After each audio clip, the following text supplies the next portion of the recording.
Shalom. Shalom.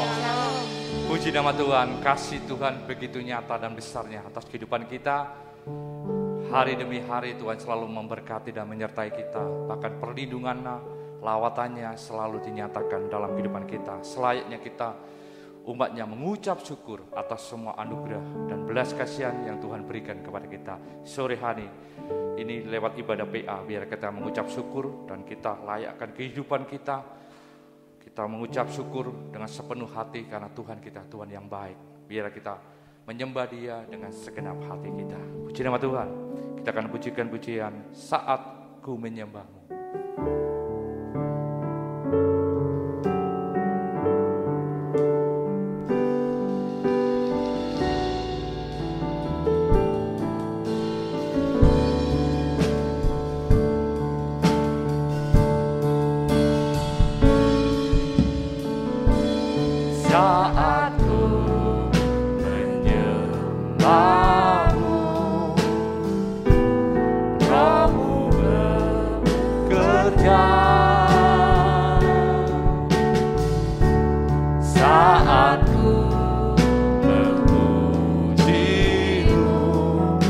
Bertata di atas pujian. Saat ku menyembah-Mu, saat ku menyembah-Mu, Roh-Mu bekerja. Saat ku memuji-Mu, Kau bertata di atas pujian. Ku angkat hatiku, ku pandang kekudusan-Mu. Saat ku sembah, ku puji-Mu, ku rasakan kehadiran-Mu Tuhan. sekali lagi, saat ku menyembah-Mu, saat ku menyembah-Mu, Roh-Mu bekerja. Haleluya. Saat ku memuji-Mu, saat ku memuji-Mu, Kau bertata di atas pujian. Ku angkat hatiku, ku pandang kekudusan-Mu. Saat ku sembah, ku puji-Mu, ku rasakan kehadiran-Mu Tuhan. Ku angkat hatiku, amin. Ku pandang kekudusan-Mu. Saat ku sembah, ku puji-Mu, ku rasakan kehadiran. sekali lagi, Ku angkat hatiku, amin. Ku pandang kekudusan-Mu. Saat ku sembah, ku puji-Mu, ku rasakan kehadiran-Mu Tuhan. Ku sembah, ku puji-Mu, ku rasakan kehadiran-Mu Tuhan.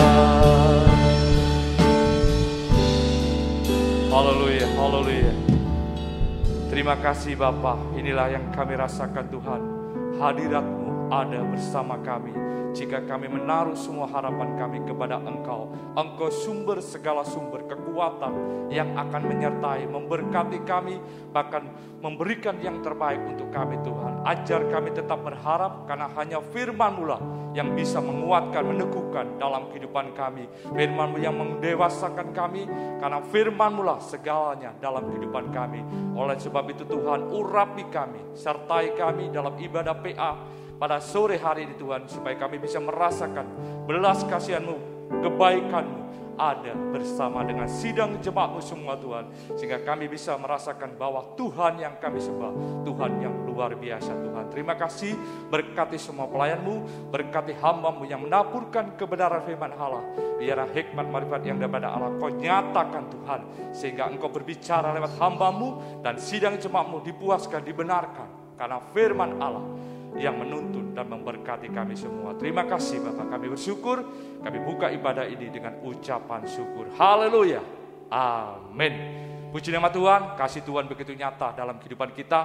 Selain kita mengucap syukur, tidak ada satupun alasan kita tidak berkata bahwa Yesus baik untuk kita semua. Dan saya percaya sidang jemaat Ebenezer semua merasa diberkati, karena Yesus kita adalah Yesus yang sangat baik dan luar biasa dalam kehidupan kita. Betapa baiknya Engkau Tuhan.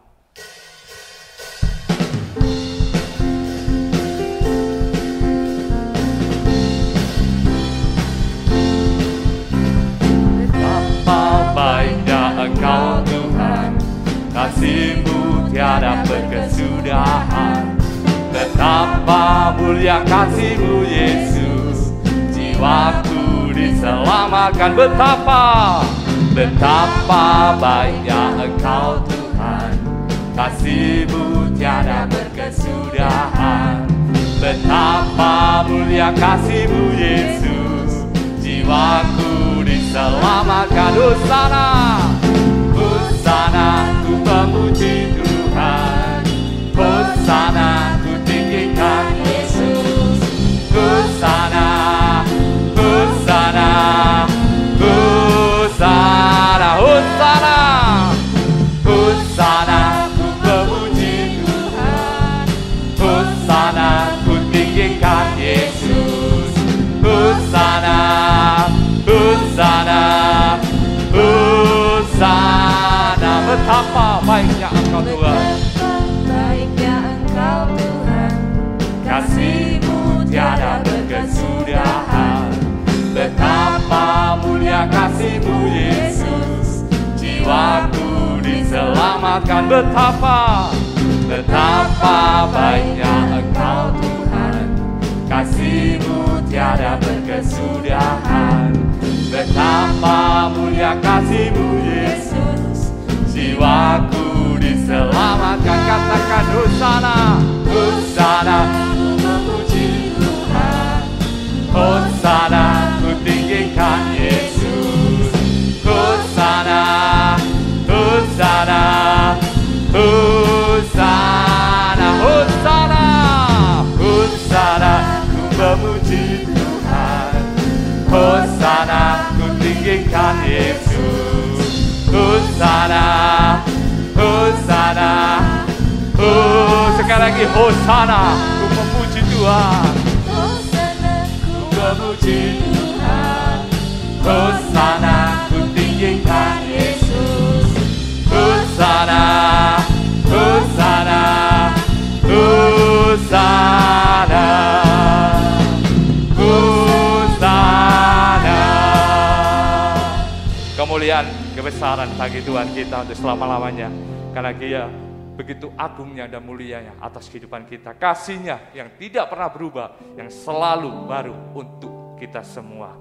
Tiba saatnya kita akan mendengarkan kebenaran firman Tuhan. Biar lewat kuasa Roh Kudus memampukan kita dengan kerendahan hati, kelembutan hati. Hanya firman yang tertanam dalam kehidupan kita. Kita pujikan, berhembuslah Roh Kudus.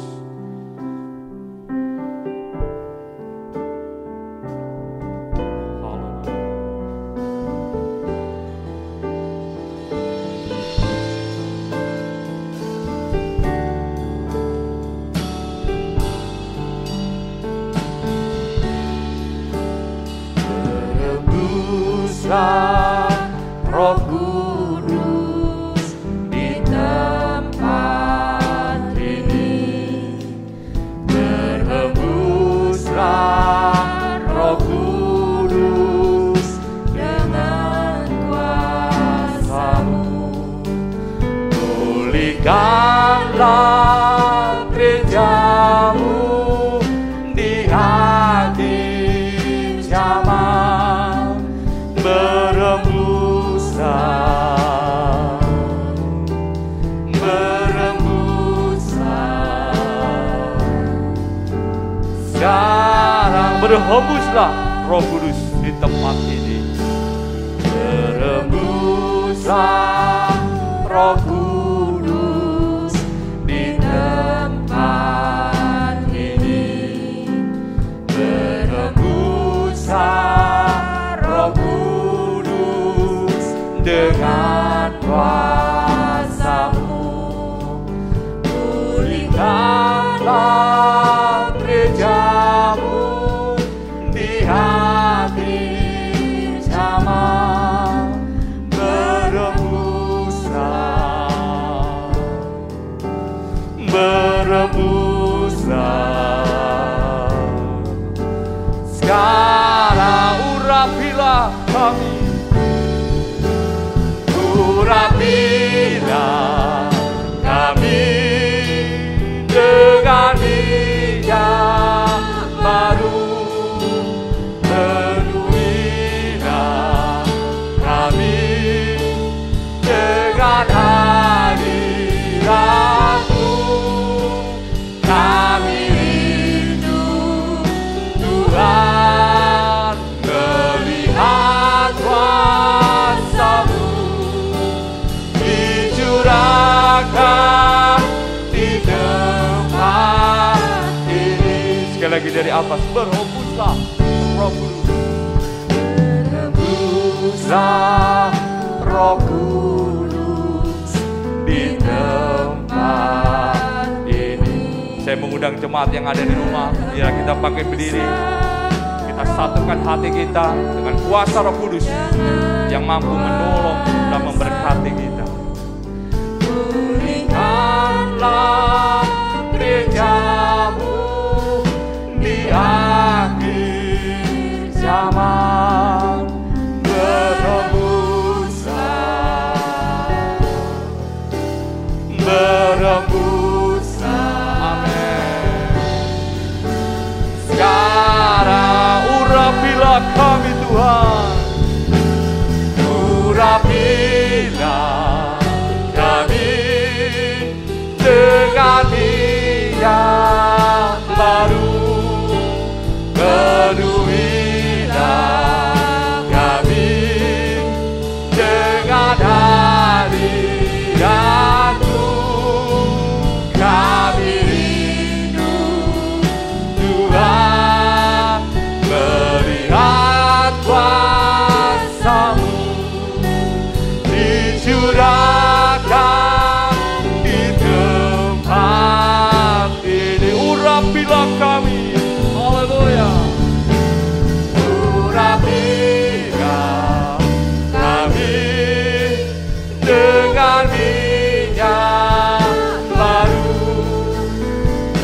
Penuhilah kami dengan hadirat-Mu. Kami rindu Tuhan melihat kuasa-Mu dicurahkan di tempat ini. Kami rindu, kami rindu Tuhan melihat kuasa-Mu dicurahkan di tempat ini. Dicurahkan di tempat ini. Dicurahkan di tempat ini.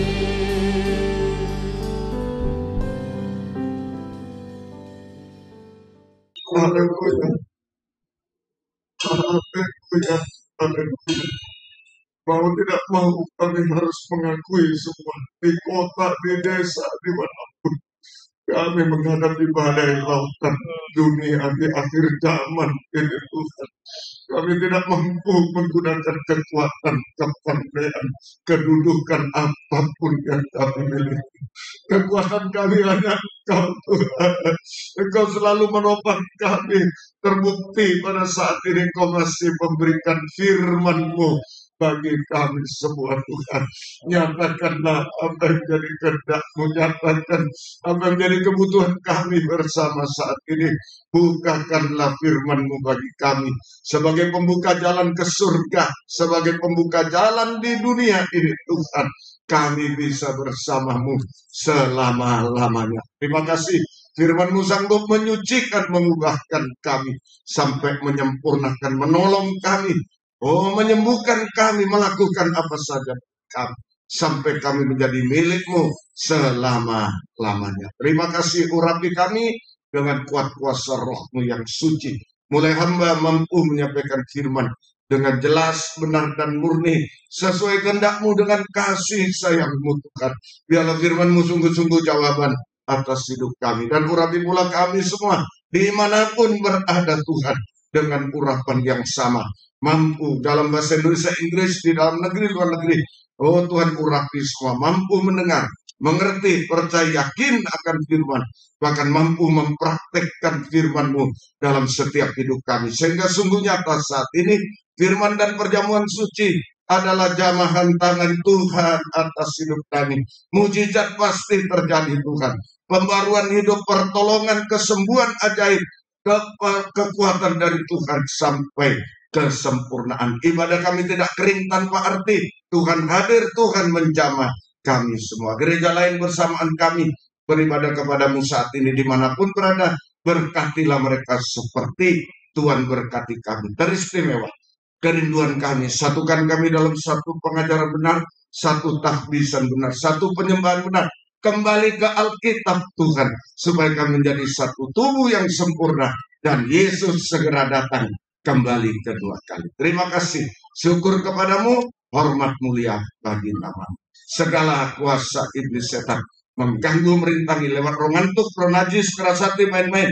Kami usir semua dalam nama Yesus, pergi. Darah Yesus yang berkuasa. Tuhan tolong, Tuhan lawat kami semua. Berkemurahan bagi kami. Dalam nama Tuhan Yesus Kristus kami sudah berdoa. Haleluya. Amin. Silakan duduk kembali.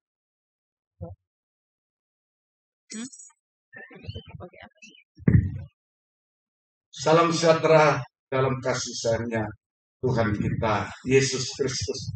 Selamat mendengarkan firman Tuhan. Biarlah kasih Tuhan, bahagia Tuhan dilimpahkan di tengah kita sekalian. Puji Tuhan. Kita kembali pada tema di dalam kitab Mazmur pasal yang ke-17 ayat yang ke-8. Mazmur 17 ayat yang ke-8.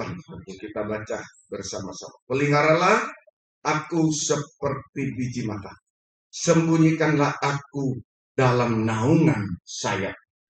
Sekali lagi, ini merupakan doa, satu doa dan kerinduan dari Daud, satu doa dari Daud bahwa dia sebagai Raja Israel. Ini doa dari Daud, bahwa dia sebagai Raja Israel yang hebat, tidak berdaya menghadapi musuh-musuh, menghadapi masalah-masalah mustahil, terutama menghadapi maut, sehingga selalu membutuhkan naungan sayap Tuhan.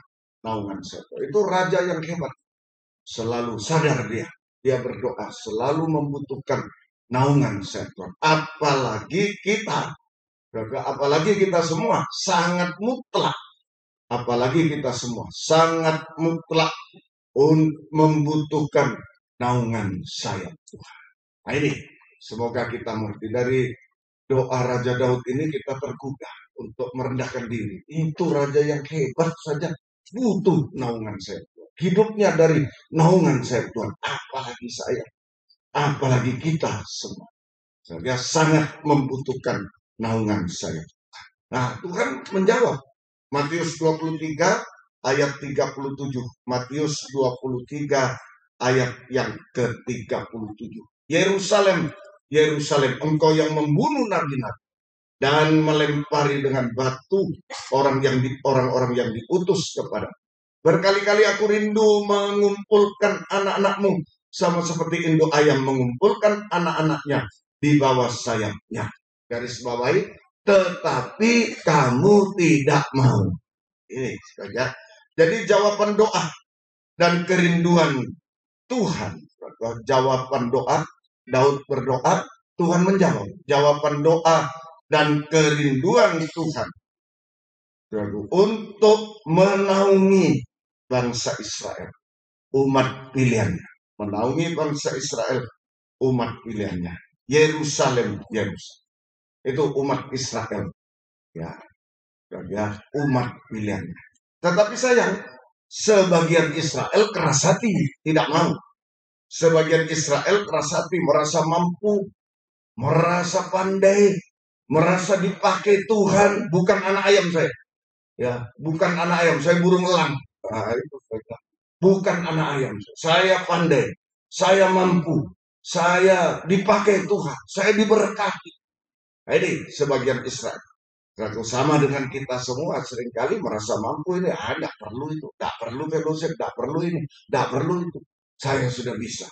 Nah itu sebagian. Jadi sebagian Israel keras hati, merasa mampu, merasa dipakai, merasa diberkati dan lain, sehingga menolak naungan Tuhan, menolak naungan, sehingga terbuka kesempatan dan kemurahan Tuhan bagi bangsa kafir, kita semua untuk mendapat naungan sayap Tuhan. Selalu saya perumpamaan jari. Seumpama Israel itu 5 ini, ya, seluruh Israel umat pilihan Tuhan. 2 tidak mau. Aku pandai, aku hebat, aku dipakai Tuhan, tidak mau. Nah, hilang dia itu. Nah, 2 ini yang diganti bangsa. Tubuh Kristus harus penuh. Amin. Jadi kalau 2 tidak mau, ya diganti bangsa. Kemurahan dan kesempatan Tuhan untuk bangsa kafir juga menerima naungan sayap Tuhan. Nah, Tuhan tolong jika saudara mau mendengar yang di Tentena dulu tentang sembunyikan aku ini, ya di situlah. Seperti Ruth, kan bangsa kafir mendapat naungan sayap Tuhan. Itu bangsa kafir. Kita semuanya. Ya? Semoga kita bisa mengerti. Di mana kita mendapatkan naungan sayap Tuhan? Tadi malam sudah di dalam mengumpulkan, lewat mengumpulkan. Nikah bisa, kalau nikah itu satu, Tuhan kepalanya, Tuhan menaungi. Penggembalaan tadi malam bisa, itu mengumpulkan, istilah mengumpulkan itu adalah nikah, kemudian penggembalaan, dan pagi ini adalah fellowship, persekutuan. Saat ini adalah mengumpulkan, itu adalah persekutuan, fellowship, persekutuan. Jadi persekutuan. Jadi di dalam persekutuan tubuh Kristus yang benar, kita mendapatkan naungan sayap Tuhan. Persekutuan tubuh Kristus yang benar digambarkan seperti anak ayam di bawah naungan sayap induk ayam yang benar. Induknya yang benar, jangan tidak benar. Kalau tidak benar, wah malah babak belur dia anak ayam. Pasti dipatuk, pasti ditendang, ya, diusir.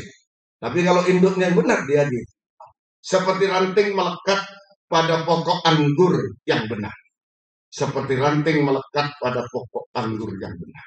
Jadi persekutuan tubuh Kristus yang benar bukan bergantung pada siapa-siapa, bukan bergantung pada manusia, pada organisasi, pada enggak. Bergantung pada pokok anggur yang benar, induk ayam yang benar. Itulah pribadi Yesus. Firman pengajaran yang benar, yang tertulis dalam Alkitab, yang diwahyukan, dibukakan rahasianya oleh Roh Kudus, yaitu ayat yang satu menerangkan ayat lain dalam. Itu saja yang dilihat. Kita ini macam-macam organisasi dari mana saja ada. Tidak penting dalam persekutuan, tidak penting organisasi, tidak penting yang lain, tetapi induk ayam yang benar, ya, dan pokok anggur yang benar. Itu yang penting, yang harus dilihat, ya, firman pengajaran yang benar. Nah, kalau persekutuan atau fellowship tanpa firman pengajaran benar, itu sama dengan persekongkolan, bukan persekutuan. Lalu, makanya kalau kita datang ke situ ya bersekongkol untuk membunuh Yesus. Orang Farisi dan orang Herodian. Nah itu bersekongkol membunuh Yesus. Nggak ada alasan, oh hati saya begini. Oh, nggak ada. Kalau datang ya bersekongkol tanpa pengajaran. Dimanapun, termasuk di dalam kita. Bukan saya bicara di luar. Di sini kalau tidak ada pengajaran benar, saudara datang, saya datang bersekongkol. Nah itu. Semoga kita mengerti. Hanya untuk menghantam yang benar, bukan mendukung yang benar, menghantam Yesus, membunuh Yesus. Itu musuh dalam selimut, membunuh Yesus. Jangan kita terkecoh, ya. Tuhan tolong kita semuanya. Semoga kita bisa mengerti. Benar dengan benar pasti menyatu. Tidak mungkin tidak. Kalau si A pendeta benar, si B pendeta benar, pengajarannya benar, tahbisannya benar, penyembahan benar, nikahnya benar, pasti ketemu. Amin. Nah, bukan berarti oh yang tidak datang di sini tidak benar, bukan. Pokoknya benar dengan benar pasti bertemu, pasti menyatu. Benar dengan salah tidak bisa. Mau diapakan pun, dipukul pun, diancam pun, dibanting pun tidak bisa. Benar dan salah tidak bisa menyatu. Salah dan salah bisa menyatu. Itulah persekongkolan, persekutuan cara. Hati-hati. Jadi kalau datang kepada yang salah, ya salah juga dia. Tidak ada benarnya. Oh hatinya benar, oh mana bisa. Dari hati kepada perbuatan, kepada perkataan. Betul ya? Asalnya dari hati. Tidak mungkin hatinya benar. Salah juga.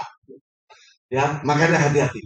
Termasuk undangan dari GPT, NASA, dari mana. Hati-hati. Siapa pembicara. Kalau tidak benar, jangan. Salah dengan salah. Ranting kering dengan ranting kering.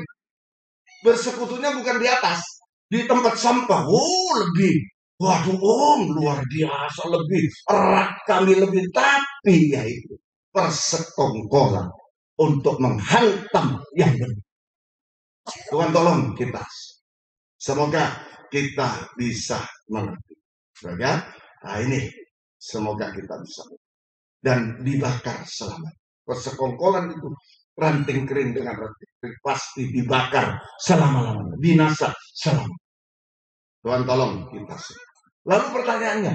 Siapa yang boleh melayani pembangunan itu? 1 Petrus 2 ayat yang kelima.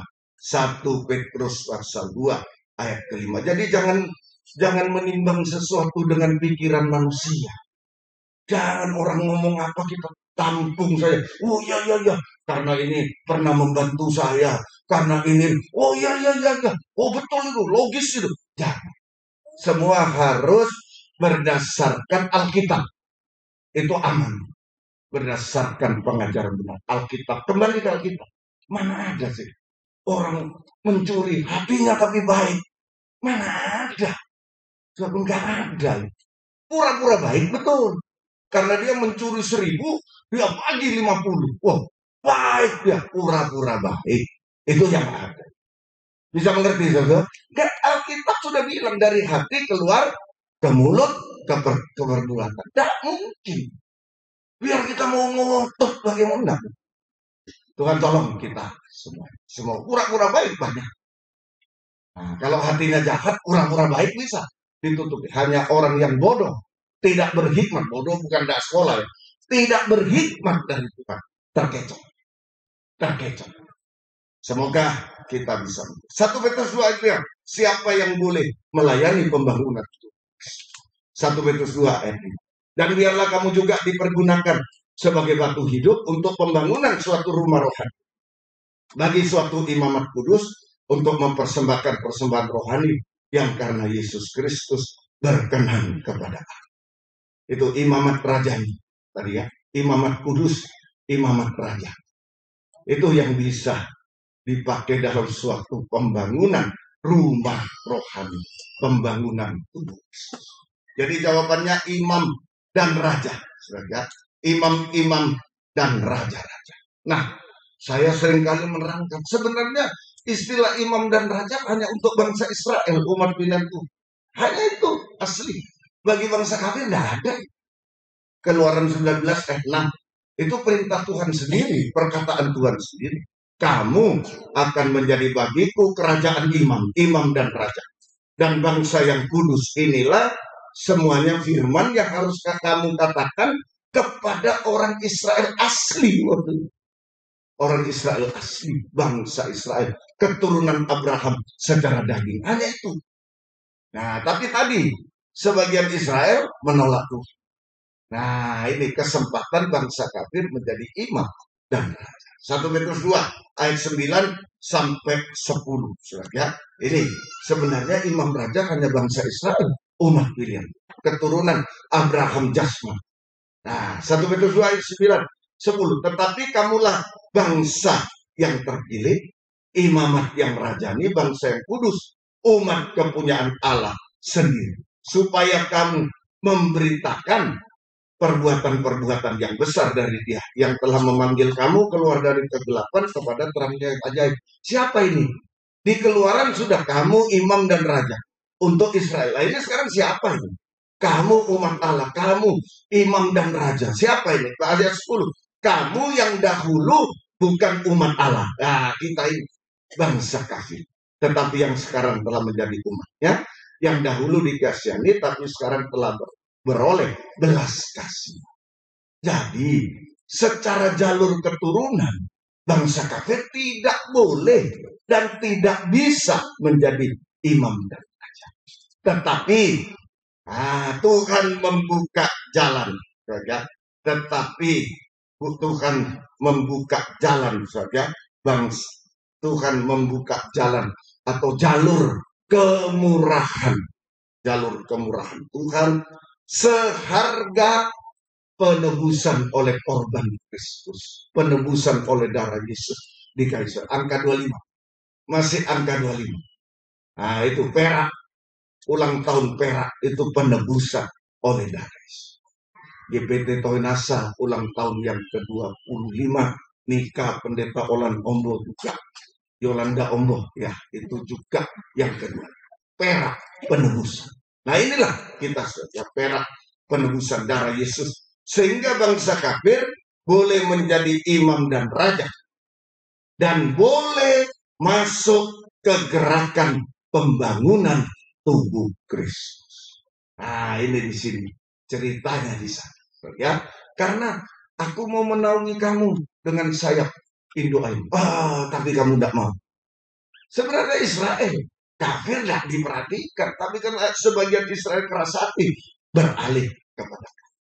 Semoga kita bisa mengerti, saja. Ayo lanjut, saja. Jadi imam adalah seorang yang suci.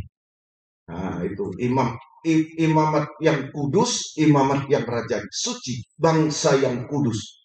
Jadi syarat menjadi imam, kalau tanya, saya bisa melayani musik, melayani ini. Syaratnya satu, suci. Bukan, tolong anakku ditampung, biar dia main-main musik di situ supaya bertobat. Wah, itu salah besar. Imam itu seorang yang suci. Nah, baru kalau setelah suci tadi malam seorang yang memangku jabatan pelayanan. Diberi jabatan. Kalau sudah suci, diberi jabatan pelayanan. Lalu, imam seorang yang beribadah melayani Tuhan sesuai karunia dan jabatan, sesuai jabatan pelayanan yang Tuhan percayakan kepada dia. Tuhan percayakan kepada dia. Saudara, itu seorang imam. Kenapa imam dan raja? Raja sekarang, raja adalah ya, di Mazmur 20. Mazmur 20 ayat 7 dan ayat 10. Mazmur 20 ayat 7 dan ayat yang ke-10. Saudara, ya. Sekarang aku tahu bahwa Tuhan memberi kemenangan kepada seorang yang diurapinya. Siapa yang diurapi? Raja, nabi, saudara, yang diurapi imam. Nah ini saudara. Kemudian seorang diurapi dan menjawabnya dari surganya. Dalam hal ini dengan kemenangan yang gilang gemilang oleh tangan kanannya. Dalam hal ini diterangkan ayat 10, siapa orang yang diurapi. Saudara, ayat 10. Ya Tuhan, berikanlah kemenangan kepada raja. Jawablah kiranya kami pada waktu kami bersama. Jadi raja itu adalah seorang yang diurapi oleh Tuhan. Raja.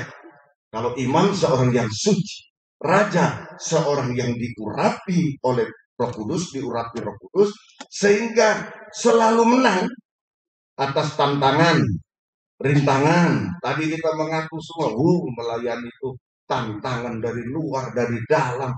Sudah ya, baru mau persekutuan semacam itu, sudah tantangannya harus menghadapi ini, menghadapi itu, menghadapi polisi, menghadapi macam-macam. Ya memang itu harus dihadapi, bukan dengan daging, dengan urapan Roh Kudus. Amin. Pasti menang, pasti menang. Ya, pasti menang. Nah itu semoga kita bisa.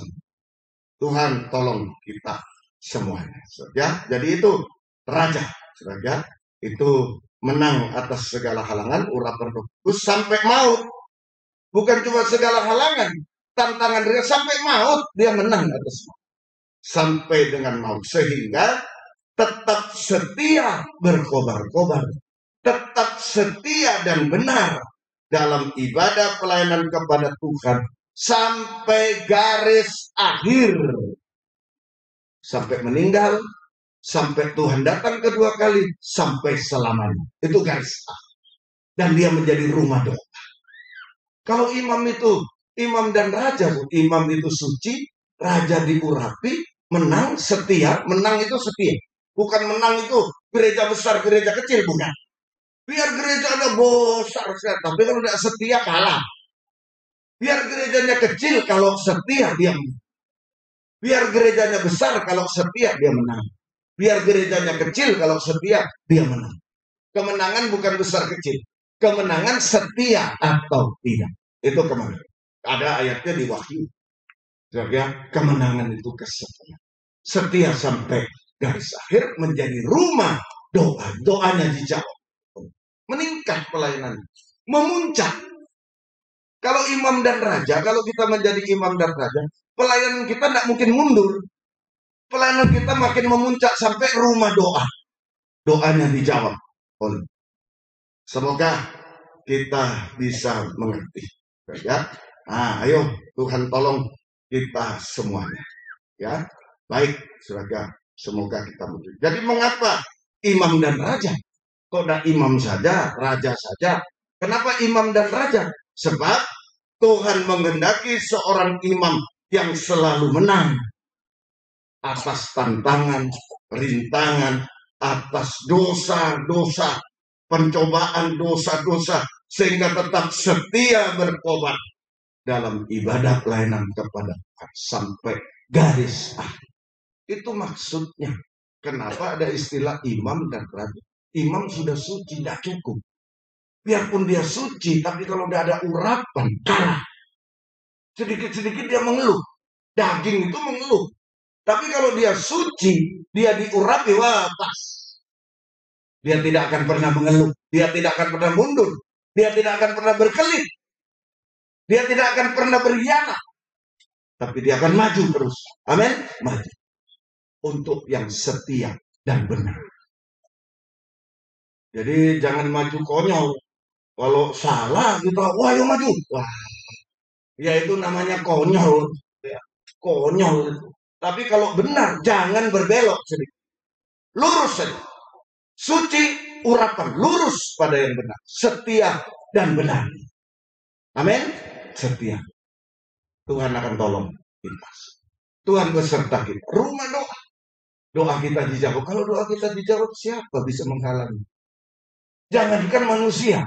Jangankan orang hebat. Setan pun tidak bisa menghalangi. Amin. Nah, rumah doa. Ayo, semoga kita kembali penyegaran saja. Saya imam, tapi saya raja. Saya suci, jaga kesucian, tapi saya diurai sehingga tidak mundur, tidak belok kiri kanan, lurus pada yang setia dan benar sampai garis akhir. Tuhan tolong kita semuanya, ya. Semoga kita mengerti. Jadi, nah ini kembali pada GPT Taunasa, Gembala dan Sidang Jemaat GPT Taunasa yang berulang tahun ke-25 tahun, dan kita yang diundang semua harus mantap dalam penebusan oleh darah Yesus. Tadi bangsa kafir ini hanya jalur penebusan darah Yesus untuk jadi apa? Sehingga mantap menjadi imam dan raja. Mantap menjadi imam dan raja. Mantap ya. Jangan saya mau musik. Ya kamu penataran, kamu ditumpang. Baru 3 bulan gila. Apa itu? Mantap. Mantap. Dalam penebusan 25. Mantap menjadi seorang imam dan raja yang dipakai dalam kegerakan Roh Kudus hujan akhir, kegerakan pembangunan tubuh Kristus sempurna. Mulai kemarin nikah kita dipakai, penggembalaan kita dipakai, fellowship kita dipakai.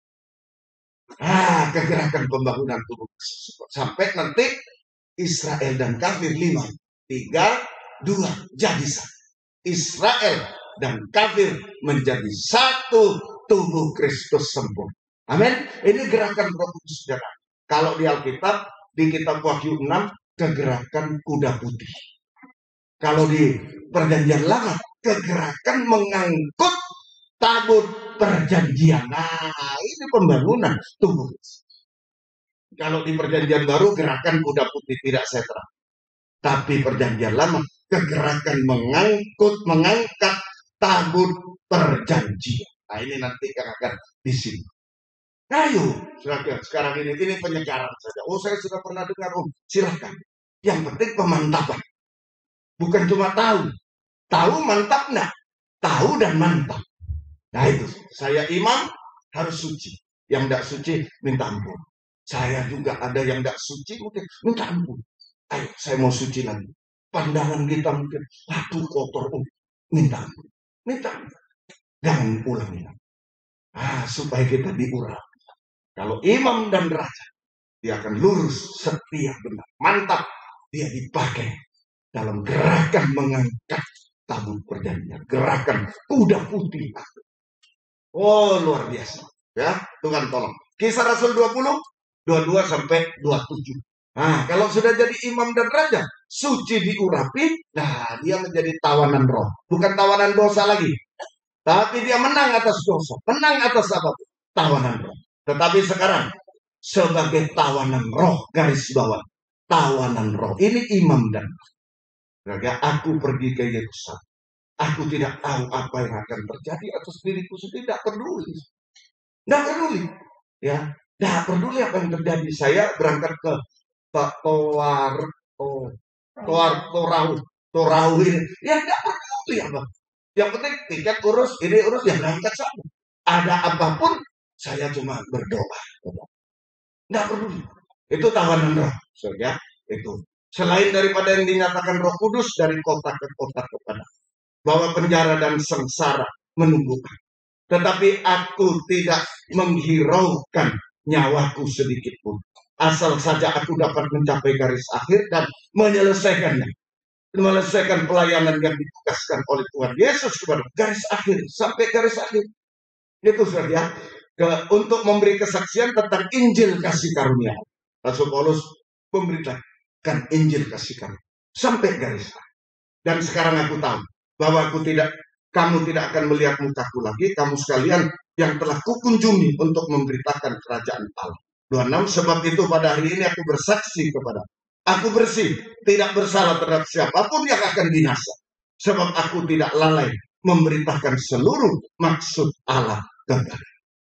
Nah ini, jadi sekali lagi, setiap kehidupan imam dan raja yang dipakai dalam pembangunan tubuh Kristus, gerakan mengangkat tabut perjanjian adalah tawanan Roh Kudus. bukan manusia daging lagi. Bukan manusia daging lagi. Kalau manusia daging, mikirkan, aduh, turun di Palu, nanti 7 jam, ternyata 10 jam, 9 jam. Wah, mau apa ke sini?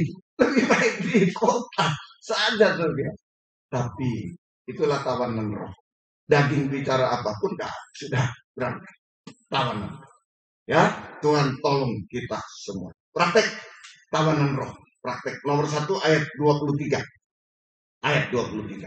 Selain daripada yang dinyatakan Roh Kudus, dari kota ke kota kepadaku bahwa penjara dan sengsara menunggu aku. Ini saja. Jadi melayani Tuhan tidak tahu apa-apa. Berarti hanya kehendak Tuhan. Melayani Tuhan hanya untuk melakukan kehendak. Kamu ke Yerusalem. Padahal ada yang bilang, oh ini mau diikat, oh bukan cuma diikat, mau dibunuh dia, terserah. Yang penting itu kehendak Tuhan. Taat dengar-dengar saja. Jadi melayani Tuhan hanya untuk melakukan kehendak Tuhan. Sama dengan taat dengar-dengaran pada Tuhan, apapun resikonya.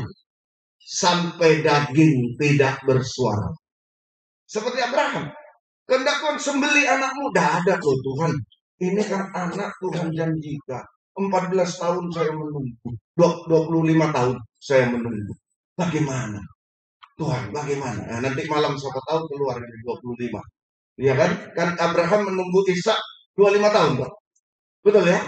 75 sampai umur 100. 75 Tuhan janji, 100 dapat. 25 nanti doakan. Ya, 25. Baik, saya bahas 25 aja. Ya. Ini penebusan menjadi imam dan raja. Nanti penantian. Angka penantian. Tuhan tolong kita semua. Ya, semoga kita bisa mengerti. Jadi ini, Abraham sembelih anak muda, ada protes. Ini kan begini, ini kan begitu. Ada. Saudara tahu kehendak Tuhan. Tapi sebaliknya, kalau bukan kehendak Tuhan, wah, pahit.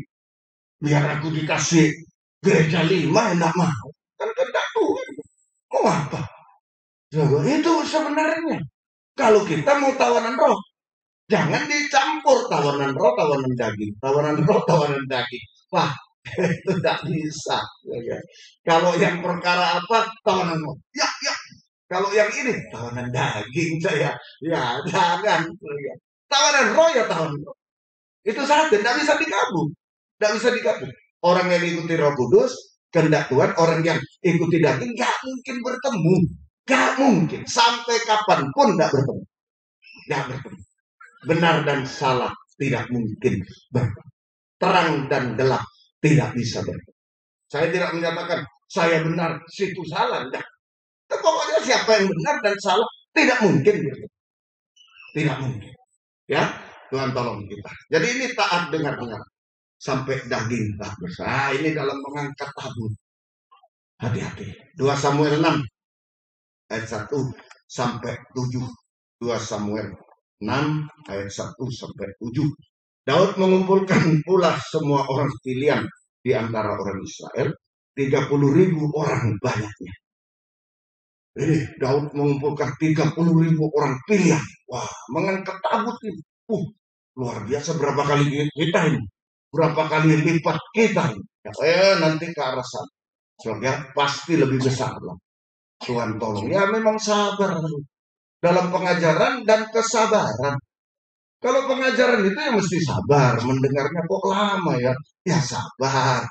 Ya geraknya juga kok lambat ya. Saya 10 jadi 15 jadi 17, 18. Ya, kesabaran. Harus kesabaran. Ya, Tuhan tolong semua.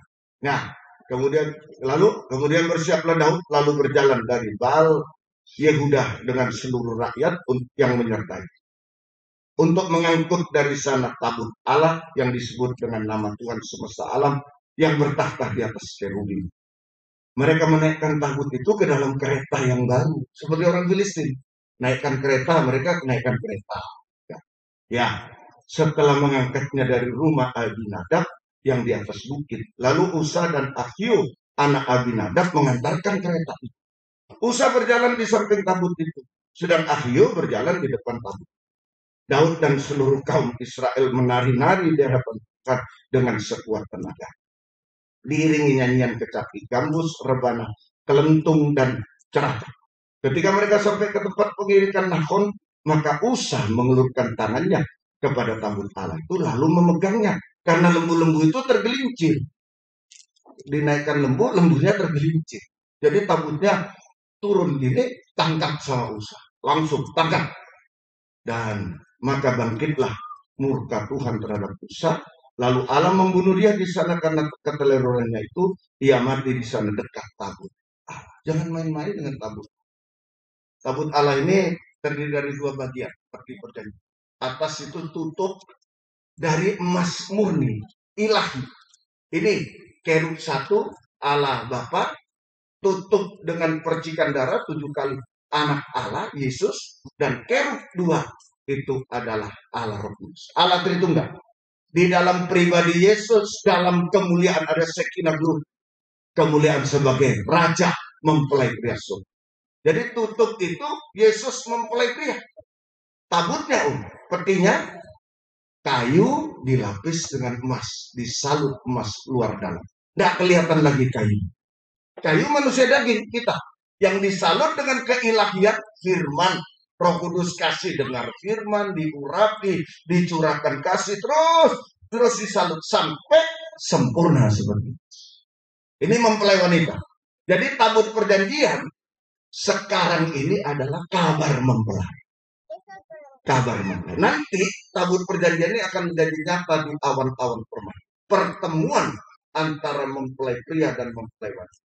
Perjamuan kawin anak domba. Sekarang beritanya dulu. Kabarnya dulu kan. Mau tanggal 9-10 ada di Torau. Ya undangan dulu, betul ya. Apa tahu semua kalau tidak ada undangan? Oh tahu sudah. Datang semua tiba-tiba. Tidak bisa. Kabar dulu. Oh ada nanti di Torau. Ada. Itu.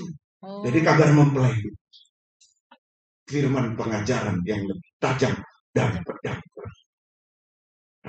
Tuhan tolong cahaya Injil kemuliaan Kristus yang adalah wujud sama.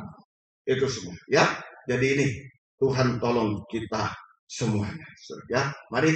Jadi dalam 2 Samuel 6 ayat 7 itu ya.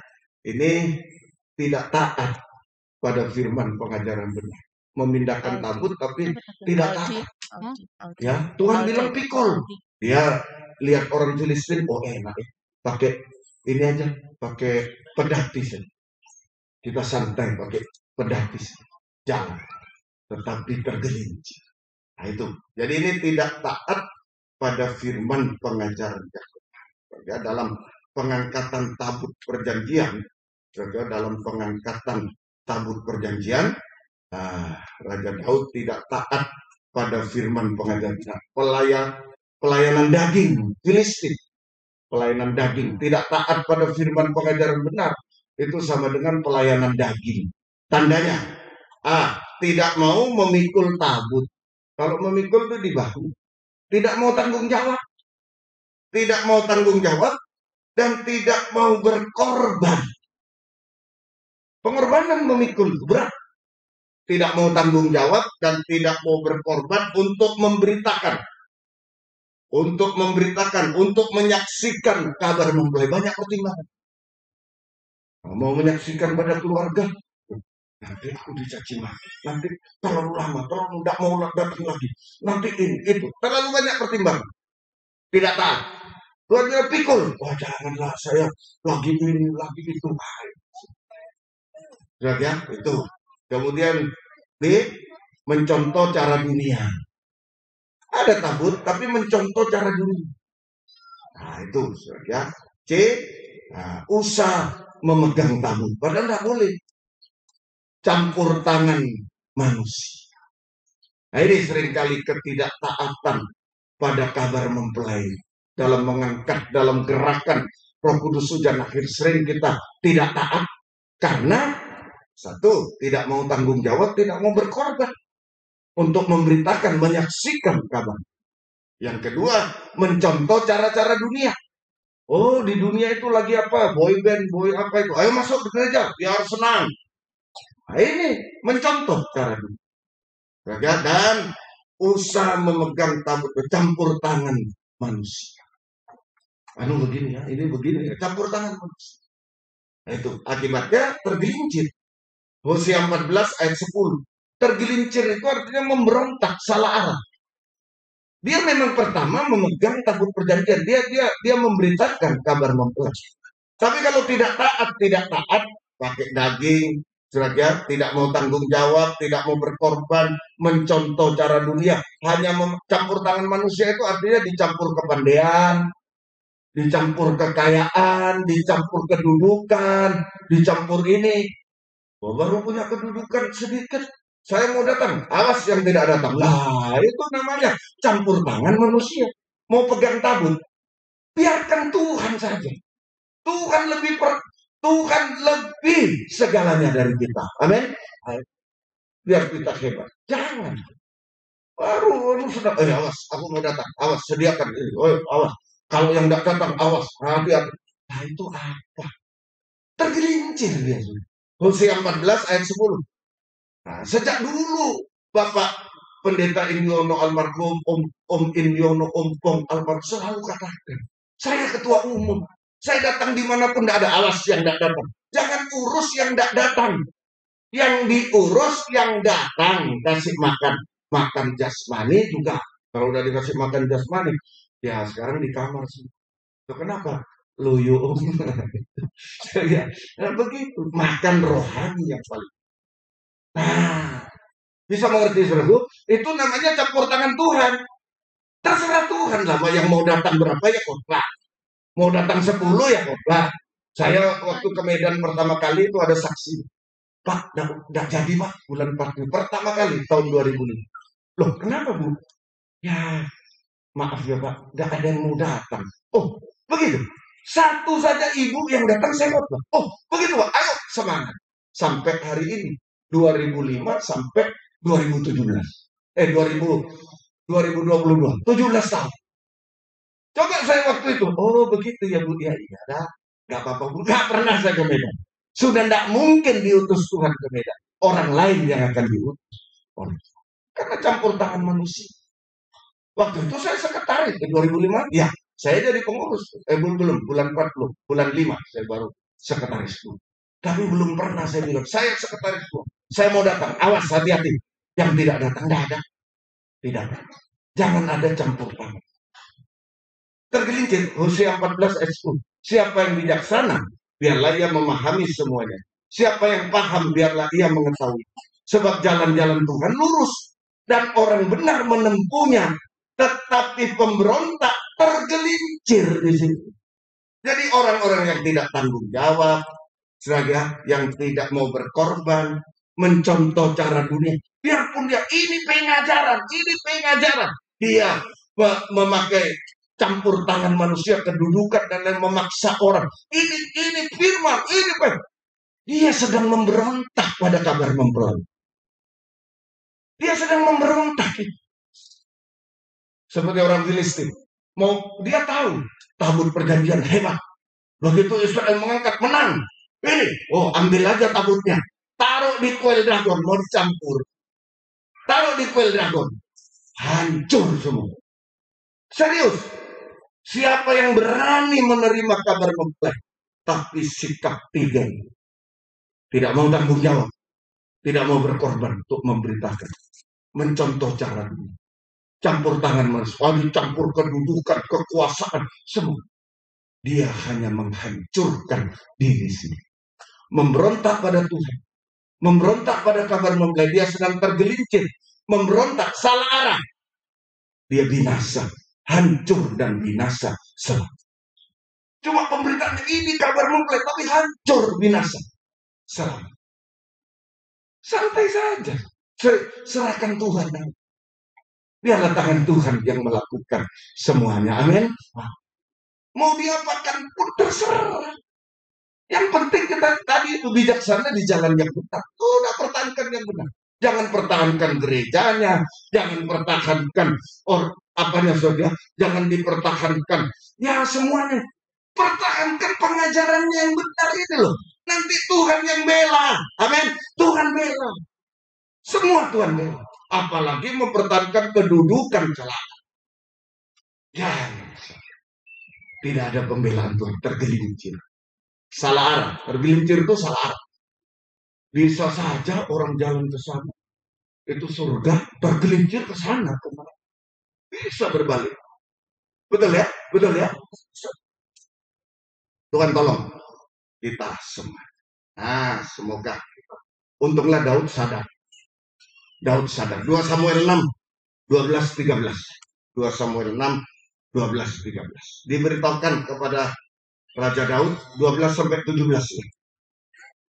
Demikian Tuhan memberkati seisi rumah Obed-Edom dan segala yang ada pada. Oleh karena tabut itu. Nah, ini sama dengan orang Filistin Daud ini. Oh, kalau ada tabut luar biasa ya. Menang, diberkati. Ini juga. Pak Daud, itu tabut yang Bapak taruh di rumah Obed-Edom diberkati. Oh, tapi bedanya orang Filistin campur-campur. Dia menerima kabar mempelai, campur ini, campur itu, campur ini, campur itu, ilmu ini, ilmu itu. Tergelincir. Daud, oh dulu saya salah, saudara. Saya sadar sekarang. Saya lihat firman. Bagaimana? Itu. Mari, terima kabar mempelai dengan kesadaran yang penuh. Apa yang salah, buang kesempatan. Mari, Daud lalu pergi mengangkat tabut dari rumah Obed-Edom ke kota Daud dengan sukacita. Apabila pengangkat tabut itu melangkah maju 6 langkah, ia mengorbankan seekor lembu, seekor anak lembu gemukan. Dan Daud menari-nari di hadapan Tuhan dengan sekuat tenaga. Masih ada yang dipertahankan. Ia berbaju efod dari kain. Daud dan seluruh orang Israel mengangkut tabut Tuhan itu dengan diiringi sorak dan bunyi sandal. Ketika tabut Tuhan itu masuk kota Daud, maka tidak ada kemuliaan, malah hinaan. Mikal istri-istri menghina. Lah, ya dia menjenguk, lalu lihat Raja Daud meloncat-loncat menari di hadapan Tuhan. Sebab itu yang memandang rendah Daud. Suaminya, gimana sih suami raja kok gitu? Apa? Ya itu. Masih mau coba-coba pertahankan.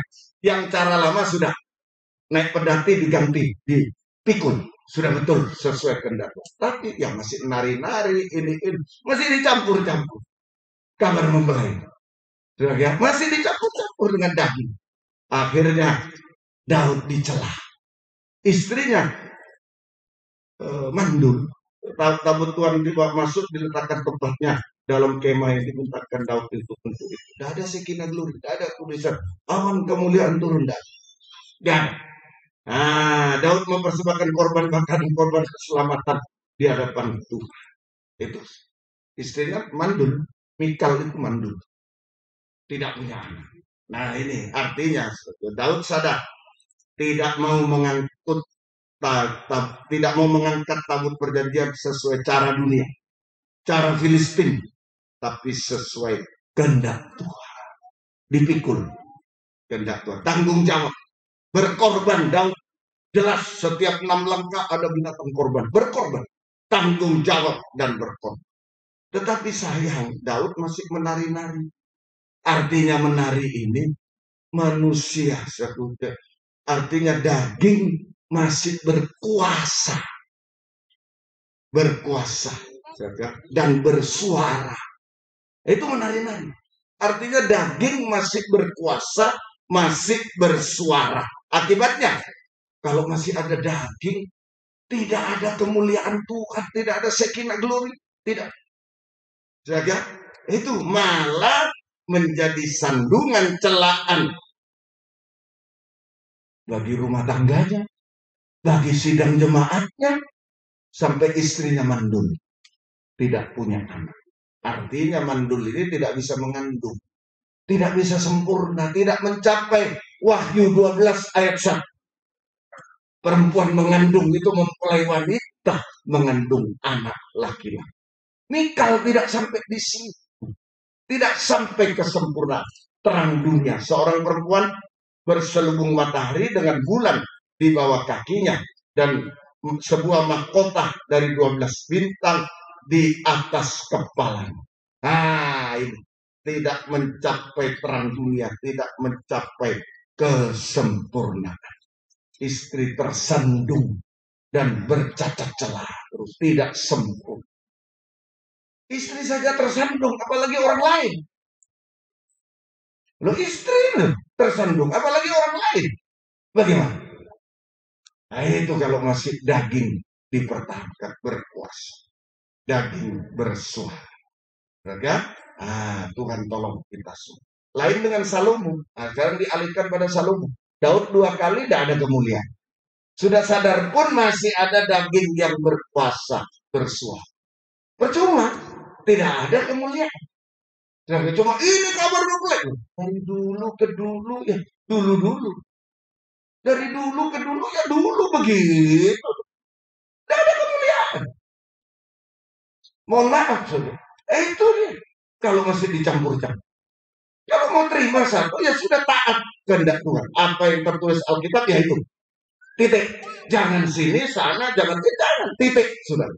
Pilih yang benar. Saya selalu mengatakan kepada diriku, murid-murid, kalau dimanapun kita berada, pilihlah yang benar sesuai Alkitab. Baik kita mau berapa saja, titik-titik isi sendiri. Pilih yang benar. Kalau salah, konyol. Kalau salah, kita konyol. Itu namanya. Saya semoga kita. Jangan, ya benar, ya pagarnya sudah. Nah, benar, tapi ada yang salah kita condong. Oh cuma, kok cuma ini. Ya begini kan pagarnya. Sebentar lagi bro. Gak bisa. Tuhan tolong kita. 1 Raja-Raja 8. Dipindahkan pada Salomo. Ayat yang ke 1 sampai 6, 10 sampai 11. Pada waktu itu Raja Salomo menyuruh para tua-tua Israel dan semua kepala suku, yakni para pemimpin puak orang Israel, berkumpul di hadapan di Yerusalem untuk mengangkut tabut perjanjian Tuhan dari kota Daud, yaitu Sion. Maka pada raya bulan Etanim, yakni bulan ke-7, berkumpullah di hadapan Raja Salomo semua orang Israel. Ya, terus setelah semua tua-tua Israel datang, maka imam-imam mengangkat tabut. Mereka mengangkut tabut Tuhan dan kemah pertemuan serta segala barang kudus yang ada dalam kemah itu semuanya diangkut imam-imam dan orang Lewi. Tetapi Raja Salomo segenap umat Israel sudah berkumpul di hadapan. Berdiri bersama dia di depan Daud. Bukan menari-nari, berdiri. Tak garis bawah, berdiri. Tadi nyanyian kaum muda. Berilah hormat sama. Pada tabut perjanjian bukan urakan, tapi hormat. Puji syukur kepada Tuhan. Berdiri di hadapan tabut. Dan mempersembahkan kambing domba, lembu sapi, tak terhitung dan tak terbilang banyak. Sebab kerub itu, kemudian imam membawa tabut perjanjian Tuhan ke tempatnya di ruang belakang rumah itu, tempat maha kudus, tepat di bawah sayap kerub itu. Terus 7. Oh ya, ayat yang ke-10 ya, 10-11 ya. Ketika imam keluar dari tempat kudus, datanglah awan. Nah ini beda. Daud dan Salomo, datanglah awan memenuhi rumah. Sehingga imam-imam tidak tahan berdiri lagi untuk menyelenggarakan kebaktian oleh karena awan itu, sebab kemuliaan Tuhan memenuhi. Nah ini luar biasa. Jadi Salomo memindahkan tabut perjanjian sesuai kehendak Tuhan. Dipikul, tanggung jawab dan berkorban. Penuh tanggung jawab dan pengorbanan. Itu, berdiri. Sudah dipikul, tabutnya lewat, mereka berdiri. Bukan seperti Daud. Berdiri. Menghormati tabut perjanjian. Nah, daging tidak berkuasa lagi. Daging tidak berkuasa lagi. Sehingga Roh Kudus yang berkuasa. Kuasa maksudnya. Daging itu bisa berkuasa, bisa bersuara. Suara ini terakhir. Perobekan tirai. Itu suara. Jadi waktu kita berdiri menghormati tabut. Menghargai kabar mempelai. Saat mendengar sungguh-sungguh tidak ngantuk, tidak bergurau. Menghormati. Itu daging tidak berkuasa lagi. Apalagi HP taruh. Sudah. Matikan. Siap. Jangan Nah, itu masih berkuasa, daging ingin ingin. Ini daging sudah tidak berkuasa. Berdiri, sikap berdiri, menghormati. Ya.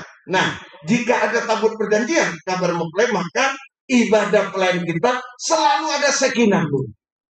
Selalu ada kemuliaan Tuhan. Selalu ada urapan Roh Kudus dulu. Selalu ada urapan Roh Kudus sebelum kemuliaan, selalu ada urapan Roh Kudus. Sehingga ibadahnya tertib dan teratur.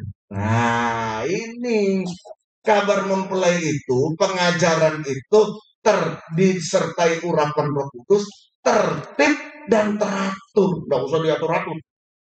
Tertib dan teratur. Saya betul-betul mendengar kesaksian di suatu tempat ketika saya datang, ibu-ibu konsumsi datang. Waduh, luar biasa. Loh, kenapa?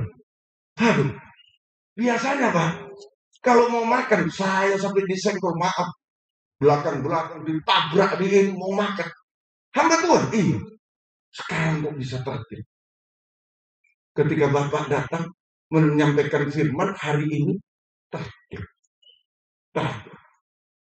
Ada lagi yang bagian penerima tamu. Aduh, kalau dulu Pak, bangku depan ini rebutan.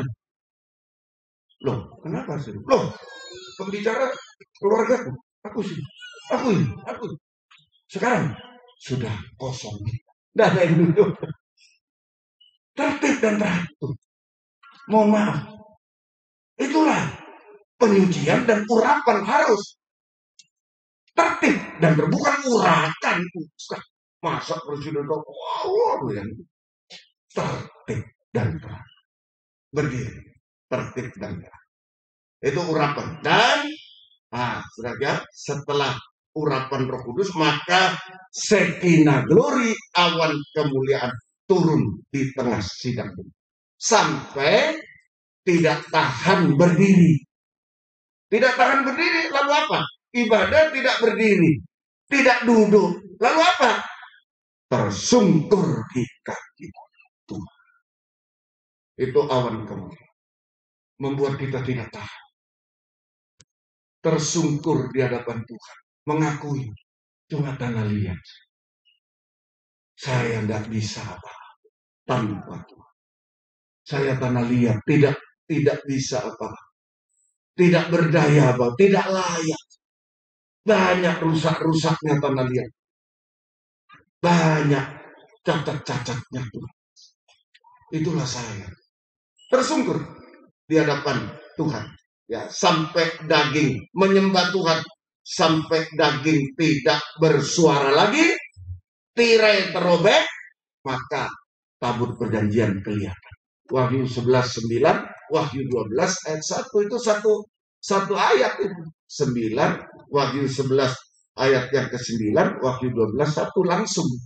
Dan orang-orang dari segala Wahyu pasal yang ke 11 ayat 19 ya. Ayat 19, mari. Wahyu 11, ya. Maka terbukalah bait suci Allah yang di surga, dan kelihatanlah tabut perjanjiannya di hadapan bait suci. Tirai terobek, kelihatan ruangan maha suci. Tabut perjanjian kelihatan, terjadilah kilat deru-guru, gempa bumi dan hujan es. Tabut kelihatan, Wahyu 12:1, perempuan yang mengandung kelihatan juga. Maka tampaklah suatu tanda besar di langit. Suatu perempuan berselubung matahari, bulan di bawah kaki, sebuah mahkota dari 12 bintang di atas, sampai mencapai kesempurnaan seperti Yesus. Ini ketaatan. Nomor 1, ya, tawanan roh itu ya cuma taat pada kehendak Tuhan. Jangan melawan, jangan tergelincir, jangan dicampur-campur. Filistin sadar, kalau tabut milikku, habis Israel. Tapi dicampur-campur, taruh di Beldako, diangkut pedaki, dan lain-lain. Itu mereka yang hancur. Kabar mempelai kalau diterima dengan salah, hancur. Bukan kemuliaan, tetapi kemandulan dan kehancuran yang itu. Makanya banyak orang tidak mau kabar mempelai. Wah, percuma, tidak berkembang gereja. Mandul kamu. Karena kamu campur-campur ini, campur itu, tidak mandul. dicampur daging, mandul, dan hancur binasa. Coba satu kabar mempeleset sampai kesempurnaan. Amin. Bertumbuh sampai kesempurnaan. Tuhan tolong kita semua. Yang kedua, tawanan roh. Prakteknya. Kisah Rasul 20-24. Kisah Rasul 20-24. Tetapi aku tidak menghiraukan nyawaku sedikit pun, asal saja aku dapat mencapai garis akhir dan menyelesaikan pelayanan yang ditugaskan oleh Tuhan Yesus kepadaku untuk memberi kesaksian tentang Injil kasih karunia. Beribadah melayani Tuhan dengan setia berkobar, tanggung jawab sampai garis akhir. Sampai garis akhir. Ya? Nah, syaratnya harus dalam kesucian dan urapan Roh Kudus. Itu syarat. Kalau mau sampai garis akhir, tidak berhenti di tengah jalan. Ya? Harus terus pelihara kesucian dan urapan Roh Kudus. Makin suci, urapan makin nyata. Makin suci, urapan makin nyata, makin setia. Loh, saya tapi tua, makin tua. Gak peduli. Roh Kudus itu kemampuan ajaib. Amin. Nah, usia makin tua, tapi makin suci, makin urapan, makin setia. Berkat.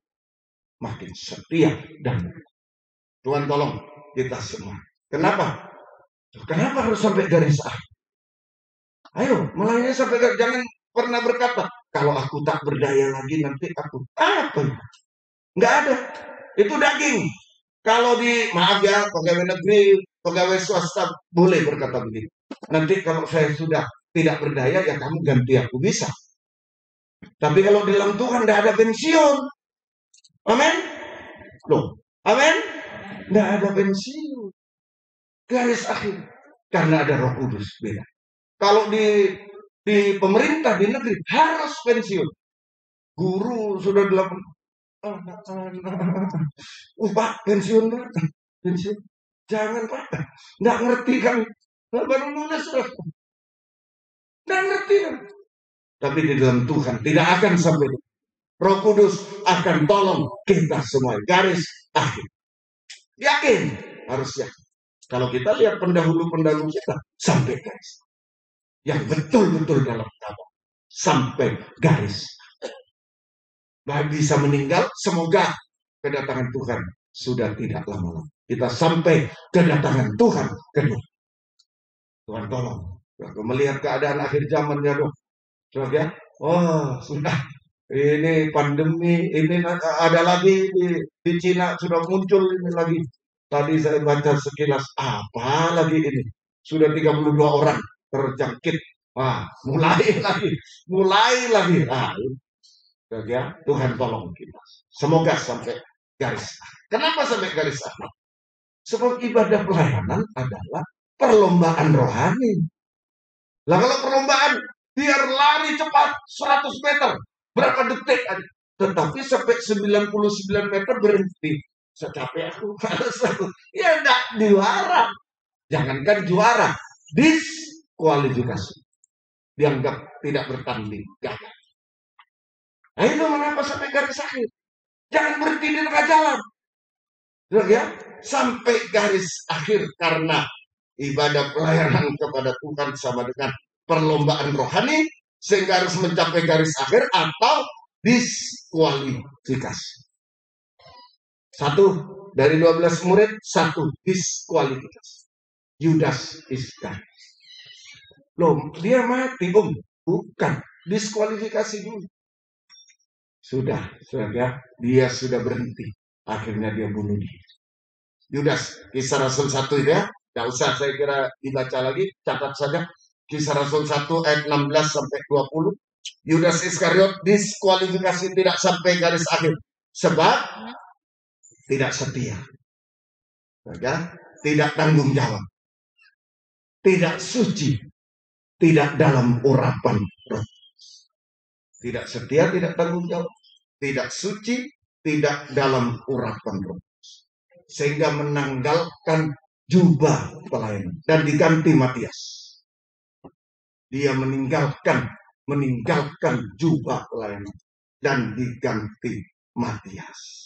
Ya, Tuhan tolong semua. Kenapa ini Yudas? Kenapa dia sampai berhenti di tengah jalan? Bukti, saudara, atau kenapa Yudas berhenti? Terlalu perhitungan sama Tuhan. Yudas Iskariot ini terlalu perhitungan untuk pekerjaan Tuhan. Ada orang mengurapi kaki Yesus. Nggak bisa gitu dong. Ini uang untuk orang miskin. Padahal itu dicuri. Terlalu perhitungan. Kita sering kali itu. Loh, kapan waktu untuk keluarga? Ada yang tanya pada saya, waktu keluarga kapan? Ada. Saya bilang, harus diatur. Kalau kita urusan waktu keluarga, waktu rekreasi, waktu, ya jangan jadi gembala dong. Jadi direktur. Bisa. Saya mau cuti anak buah, atau bisa ya, direktur. Bisa. Saya mau cuti, saya mau dengan keluarga. Bisa. Atau jadi pemilik perusahaan. Jangan jadi gembala kalau tahu begitu. Jadi gembala tidak ada waktu untuk keluarga. Harus ada. Tetapi tidak bisa kita mau enak-enakan. Harus berjuang. Gembala itu berjuang. Domba-domba juga berjuang. Kalau sudah tahu, jadi gembala harus begitu. Kenapa jadi gembala? Kalau sampai kita tidak setia nanti, tidak tanggung jawab. Tuhan tolong kita semua. Ini Yudas, tidak suci, tidak setia, tidak tanggung jawab, tidak suci, tidak urapi. Terbuktinya terlalu perhitungan untuk pekerjaan. Sampai tidak dihitung oleh Yudas, tidak dihitung. Binasa. Tetapi, saja ini sebaliknya. Jika kita setia, tanggung jawab, apapun pengorbanannya, tidak perhitungan apapun pengorbanannya, kita tetap setia tanggung jawab, setia berkobar tanggung jawab, suci dalam urapan Roh Kudus, dengan tidak memperhitungkan pengorbanan yang harus kita lakukan. Maka kita pasti dihitung oleh Tuhan. Sekalipun lemah, tidak berdaya. Tadi ada lagu juga, sehelai rambut. Lemah tak berdaya bagaikan sehelai rambut, dihitung oleh Tuhan. Amin. Luar biasa. Jadi Tuhan tidak lihat jumlah banyak, tidak. Setiap tanggung jawab, suci urapan, sampai garis akhir, penuh pengorbanan. Tidak perhitung. Dia sedang dihitung oleh Tuhan. Sekalipun sehelai rambut, dia sedang dihitung oleh Tuhan. Artinya diperhatikan, diperdulikan. Luar biasa. Tuhan tolong kita semua. Semoga kita ketiga terakhir. Yang ketiga terakhir. Kisah Rasul 20:28. Kisah Rasul 20:28. Karena itu jagalah dirimu, jagalah seluruh kawanan, karena kamulah yang ditetapkan Roh Kudus menjadi penilik untuk menggembalakan jemaat Allah yang diperolehnya dengan darah anaknya sendiri. Beribadah melayani Tuhan dalam sistem penggembalaan. Surga itu sistem penggembalaan. Loh, kok tahu Ya sejak perjanjian lama sudah. Abraham gembala domba-domba dan lain sebagainya. Semuanya gembala. Musa menggembala. Sampai perjanjian baru. Yesus lahir di kandang. Bukan karena miskin, bukan. Dia menunjuk kalau mau suasana surga di bumi, sampai di bumi ini sampai di surga. Kalau mau suasana surga sementara kita hidup di bumi, sampai nanti dari bumi kita betul-betul masuk surga, harus lewat kandang penggembalaan. Amin. Karena surga itu kandang. Wahyu 7:17 ke kandang penggembalaan. Terakhir dituntun ke tahta Allah, kandang penggembalaan terakhir. Mereka menggembala. Kemana kalau menggembala? Ke kandang. Nah itu. Jadi bukan, Yesus miskin, kasihan. Loh, kalau miskin lahir di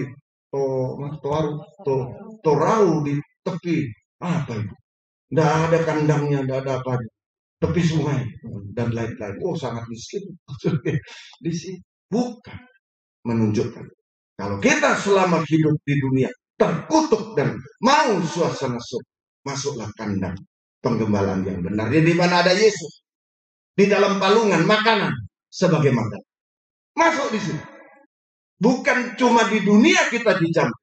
Kalau Tuhan datang, kita juga sampai kandang penggembalaan terakhir dalam kerajaan surga kekal selamanya.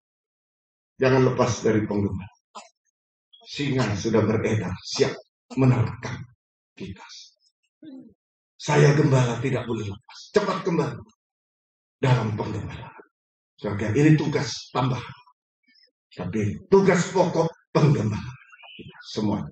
Tuhan tolong kita semua. Puji Tuhan. Syaratnya kemarin sudah harus selalu dalam kandang penggembalaan, ketekunan dalam 3 macam ibadah pokok. Itu harus. Gembala dan sidang jemaat tekun dalam 3 macam ibadah pokok. Gembala memberi makan, jemaat makan. Tekun. B. Kisah Rasul 20:32. Yang pertama sudah diterangkan tadi malam. Yang kedua B. Kisah Rasul 20:32. Dan sekarang aku menyerahkan kamu kepada Tuhan, kepada firman kasih karunia-Nya yang berkuasa membangun kamu dan menganugerahkan kepada kamu bagian yang ditentukan bagi semua orang yang telah dikuduskan. Yang telah dikuduskan. Ya, semoga kita bisa mengerti firman kasih karunia. Ini yang B, ya, firman kasih karunia. Karunia-Nya yang berkuasa membangun kamu. Ini. Ya, jadi yang B, kita harus memperhatikan firman kasih karunia. Yaitu firman penggembalaan. Firman kasih karunia itu firman penggembalaan yang kita dapatkan dari Tuhan. Dari Tuhan. Tidak bisa dipelajari di tempat lain. Saudara, sekarang banyak sekolah jurusan gembala. Wah, kok bisa? Padahal jabatan itu yang menentukan Tuhan. Itu. Jangan. Sekolah Alkitab umum. Nanti tugas apapun Tuhan yang mestikan. Jabatan. Kepada kita. Itu yang betul. Dari surga. Firman penggembalaan dari kasih karunia. Dari surga. Tidak bisa dipelajari di mana. Kecuali di bawah kaki Tuhan. Dan fellowship. Di bawah kaki Tuhan kita baca Alkitab. Kita berdoa mohon sama Tuhan. Gembala-gembala. Dan fellowship semacam. Fellowship yang benar. Satu sumur. Satu pengajar. Dari situ. Ini mana yang dari surga. Firman penggembalaan. Firman kasih karunia. Firman penggembalaan. Mana yang dari surga. Bukan dari mana. Tidak bisa dipelajari itu. Hanya kasih karunia Tuhan. Lewat tekun di bawah kaki Tuhan. Lewat fellowship yang benar. Kita akan diberikan firman kasih karunia. Ya? Nah, sehingga gembala tugasnya jelas. Tugas gembala memberi makan. Sidang jemaat dengan firman kasih karunia. Supaya jemaat hidup dalam kasih karunia itu. Itu yang penting. Kalau sudah hidup dalam kasih karunia, ya hidup di dunia terjamin sampai hidup kekal, takkan kekurangannya. Jemaat, domba-domba makan firman kasih karunia supaya hidup dalam kasih. Tuhan tolong kita semua. Inilah penggembalaan. Hasilnya, ya. Ini tadi membangun ayat 32 firman kasih karunia membangun ya, kamu dan menganugerahkan kepada kamu bagian yang ditentukan bagi semua orang yang telah disajikan. Membangun kerohanian kita sampai dewasa rohani. Membangun itu sama dengan menyucikan secara terus-menerus. Kenapa firman penggembalaan itu harus diulang-ulang? Makanan. Tadi makan nasi. Nanti siang nasi. Besok nasi. Diulang-ulang. Itu baru makanan. Kalau tidak diulang, camilan. Tadi ada camilan. Mungkin ada apa? Pisang. Besok pepaya. Itu camilan namanya. Jangan pakai logika. Oh, kalau jemaat cuma satu yang khotbah.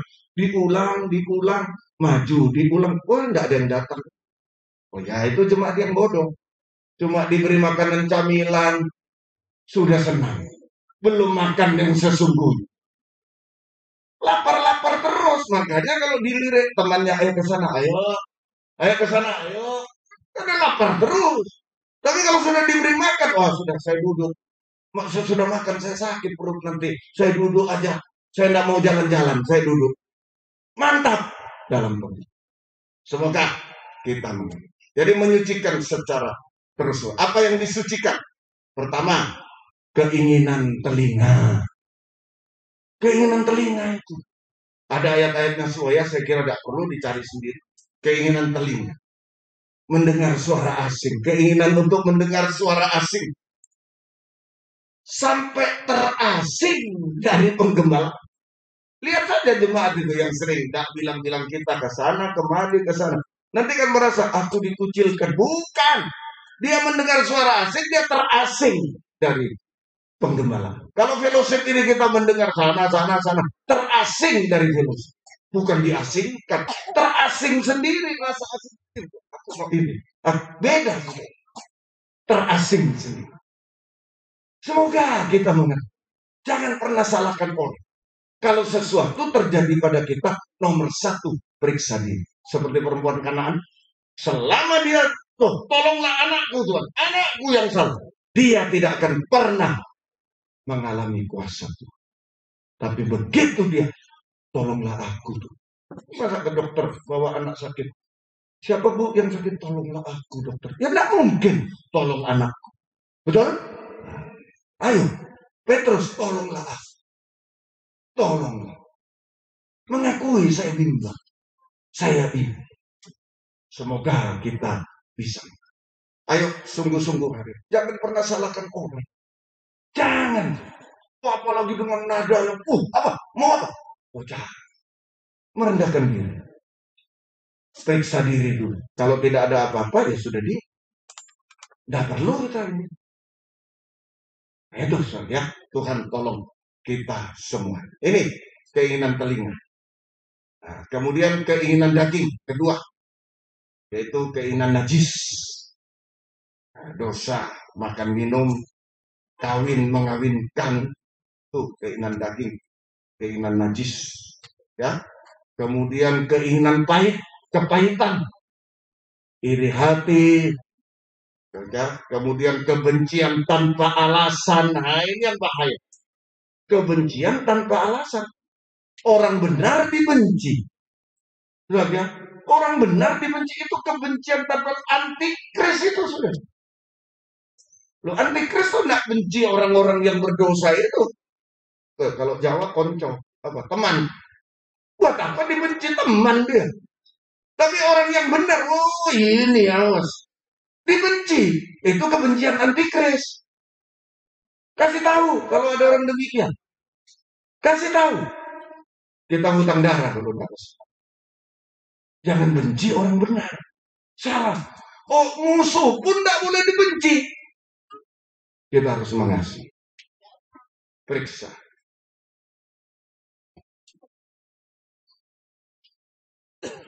Banyak kali kita demi kemurnian pengajaran, kita seringkali tidak datang di fellowship karena beda. Saya tidak mengatakan sesat, tidak pernah mengatakan orang sesat.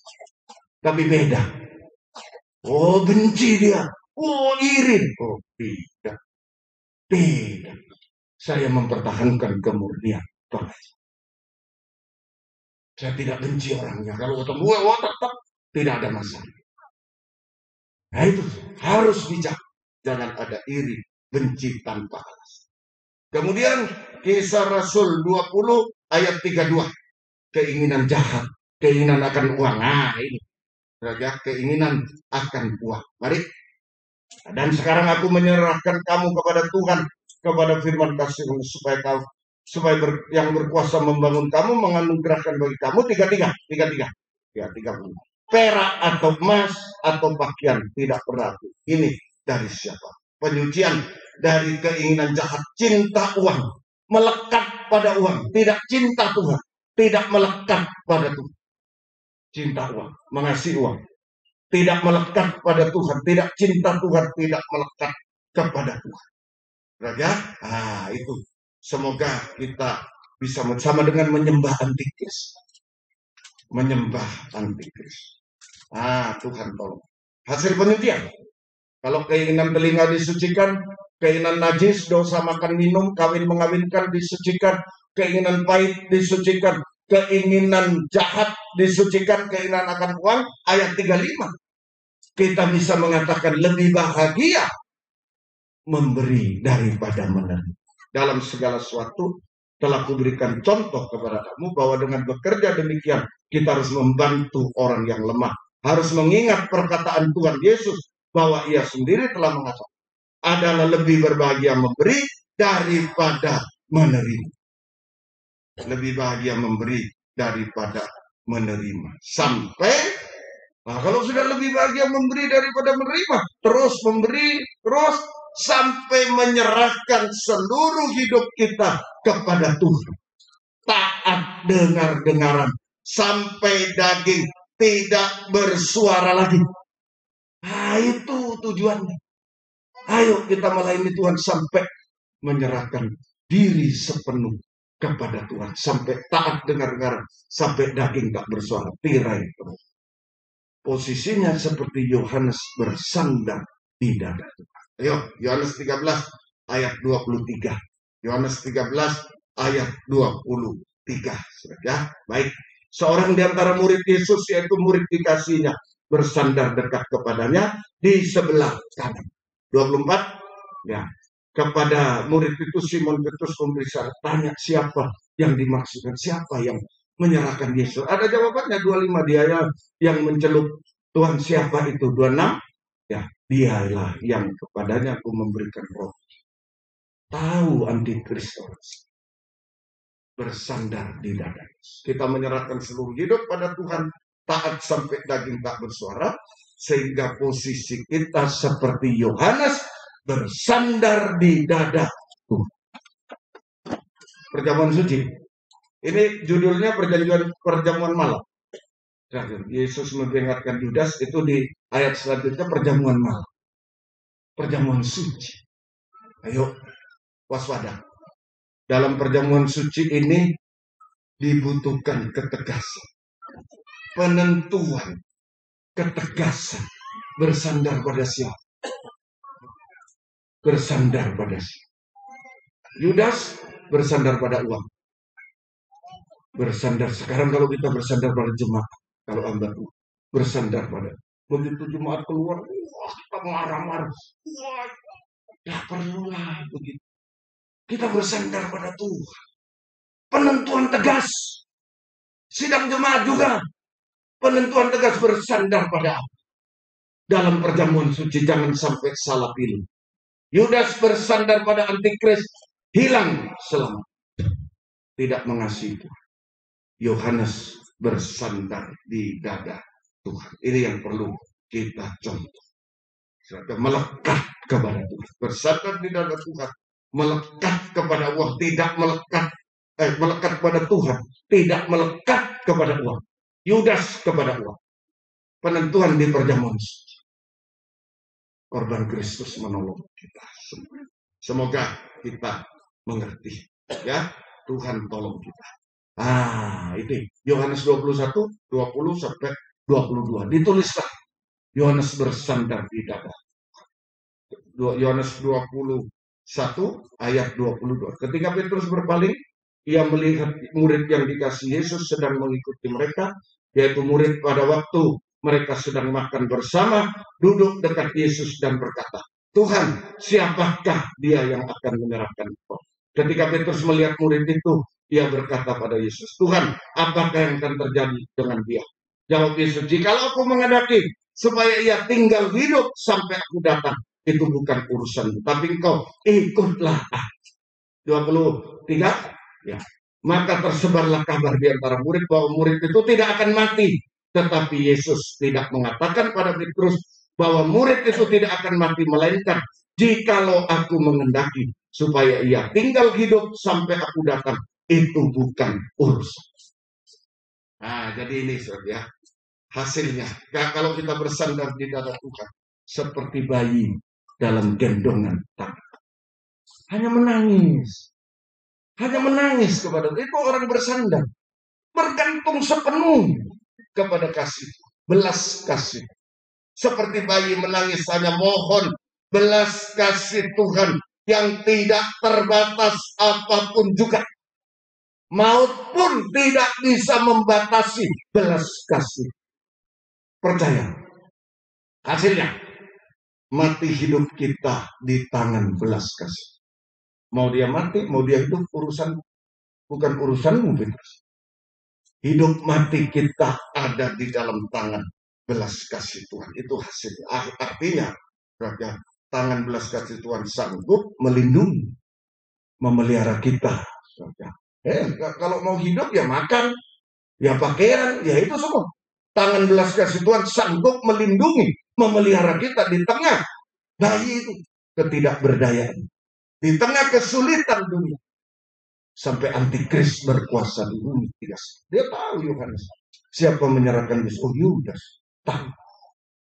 Nah, itu saja. Semoga kita mengerti sampai antikris. Dan kalau mau hidup ya sembuh, kalau sakit sembuh, betul ya?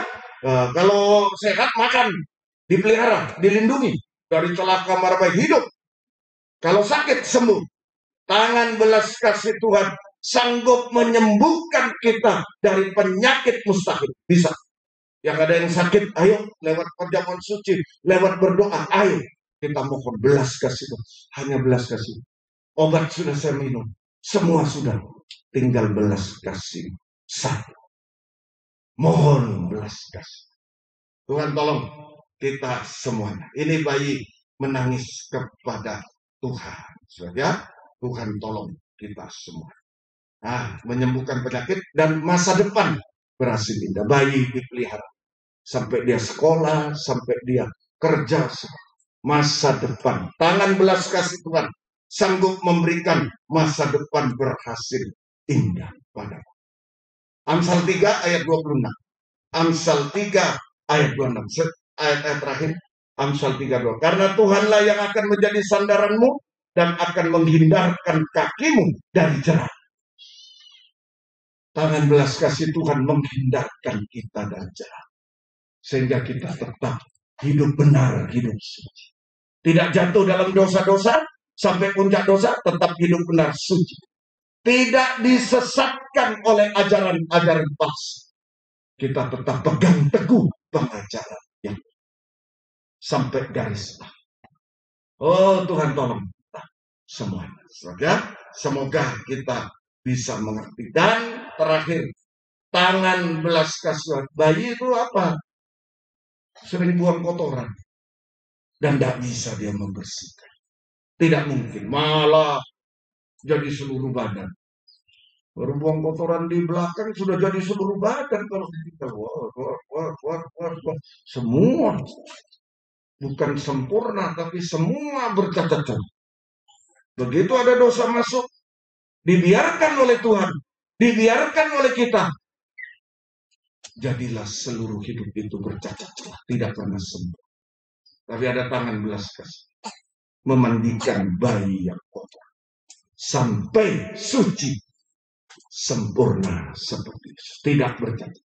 Mempelai wanita yang siap menyambut kedatangan Yesus kedua kali. Dia. Ayo, sehebat apapun kita hanya bayi yang tak asalkan tawanan roh. Yang penting bayi tidak berdaya tapi tawanan roh. Ada ketaatan, ada kesetiaan, ada penggembalaan. Posisi kita bersandar di dada itu. Tinggal menangis. Apa masalah kita? Saya ada masalah juga datang ke sini. Semua ada masalah. Ayo sama-sama menangis di hadapan Tuhan. Minta belas kasih. Saya percaya kalau nangisnya sekian orang banyaknya, oh hati Tuhan tidak mampu menahan. Hati Tuhan akan berbelas kasih kepada kita. Haleluya. Tundukkan kepala. Haleluya. Haleluya. Haleluya. Haleluya. Ini saya Tuhan. Ini kami Tuhan. Haleluya. Engkau periksa sampai kedalaman hati kami. Oh, kami bayi-bayi yang tak benar. Ada suatu yang kami sembunyikan mungkin di balik senyum kami. Tapi suatu kehancuran kami sembunyikan. Suatu kepahitan, pahit getir kami sembunyikan Tuhan. satu kekecewaan mungkin, satu penyakit kami sembunyikan selama ini. Haleluya, haleluya. Kami tidak mampu. Oh, haleluya. Mungkin kegagalan dalam pelayanan kami sembunyikan saat ini, Tuhan. Tetapi kami buka di hadapan-Mu saat ini bayi yang sedang menangis kepada Tuhan. Haleluya, haleluya. Bangkit berdiri di tempat yang ada. Haleluya. Angkat dua tangan langsung ke atas, sembah dia. Haleluya. Ayo bersama-sama satu hati. Ini kami semua hamba-Mu, anak-anak-Mu Tuhan, dalam kesulitan, kemustahilan Tuhan. Oh haleluya. Bersama saudara kami dimanapun berada, di rumah sakit dan lain-lain. Tuhan jamah kami. Oh peluklah kami Tuhan. Haleluya. Haleluya Yesus. Haleluya. Ya Allah saya, ya Allah saya. Tolonglah kami Tuhan. Tolonglah kami Tuhan. Haleluya. Hanya belas kasih-Mu yang betul. Tidak ada yang lain Tuhan. Yang lain hanya sarana. Tapi belas kasih-Mu yang menolong kami mengadakan mujizat di tengah kami Tuhan. Oh haleluya. Haleluya. Haleluya. Haleluya. Tidak ada yang mustahil bagi. Semua dijawab oleh belas kasih-Mu mampu mengadakan mujizat apapun di tengah kami. Kesembuhan, pertolongan, pengangkatan, semuanya bisa terjadi sampai kesempurnaan. Terima kasih. Turunkan. Terima kasih. Kami pulang dengan damai sejahtera. Oh, kami tidak akan lepas lagi dari gendongan kami. Kami tawanan roh hari ini. Terima kasih Tuhan. Sekarang Tuhan, kami akan menerima perjamuan suci. Haleluya. Roti yang ada di hadapan kami sudah diberkati oleh Tuhan menjadi tubuh Kristus yang dipecah-pecahkan. Anggur yang ada di hadapan kami sudah diberkati menjadi darah Yesus yang dicurahkan. Di dalamnya ada uluran tangan belas kasih Tuhan yang mampu untuk melakukan apa saja yang bayi tidak bisa lakukan, tidak bisa pikirkan. Mujizat pasti terjadi dan penyucian pasti terjadi sampai ke semua. Sucikan, layakkan kami, ampuni dosa kami, bubuhkan berkat atas perjamuan suci. Dalam nama Tuhan Yesus Kristus kami berdoa. Haleluya. Amin. Silakan duduk, kita persiapan ketika ku lemah di hadapan 105. Ayo apa kelemahan kita? Ngomong sama Tuhan, bayi menangis. Haleluya. Haleluya. Jika ku lemah di hadapan, ketika Dia akan kita usah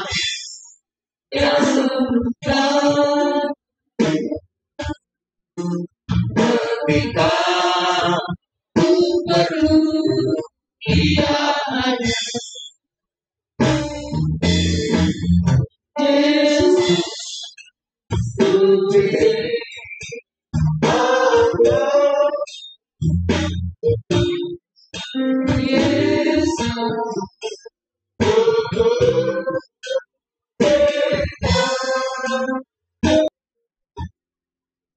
Yesus serahkan hidupku. Baik, sudah semua? Ayo kita bangkit berdiri bersama-sama. Letakkan di dada. Denganku, Yesus, ku serahkan hidupku. Seperti Dia sudah serahkan hidupnya kepada kita. Ayo serahkan hidup kita kepada Dia. Haleluya. Belas kasih menolong saudara-saudara kami. Sekali lagi, Yesus, ku serahkan hidupku denganku. Angkat tubuhnya di tangan kanan. Yakin, dia sudah serahkan hidupnya untuk berbelas kasih kepada kita. Kita hanya menangis kepada dia. Oh, haleluya. Yesus, haleluya. Yesus, haleluya. Ini saya, tak bisa apa. Banyak masalah mustahil kami hadapi. Belas kasih kepada saya, kepada kami. Oh, haleluya, haleluya. Yesus, Yesus, Yesus, belas kasih saya kepada dimanapun kami berada. Dengarkan firman Tuhan. Sebab apa yang telah kuteruskan kepadamu telah kuterima dari Tuhan, yaitu bahwa Tuhan Yesus pada malam waktu ia diserahkan mengambil roti, dan sesudah itu ia mengucap syukur atasnya, ia memecah-mecahkannya dan berkata, inilah tubuhku yang diserahkan bagi kamu, perbuatan ini menjadi peringatan akan aku. Ingat Yesus, ingat belas kasihnya. Kita makan sama-sama dalam nama Tuhan Yesus Kristus. Kita tutup kembali.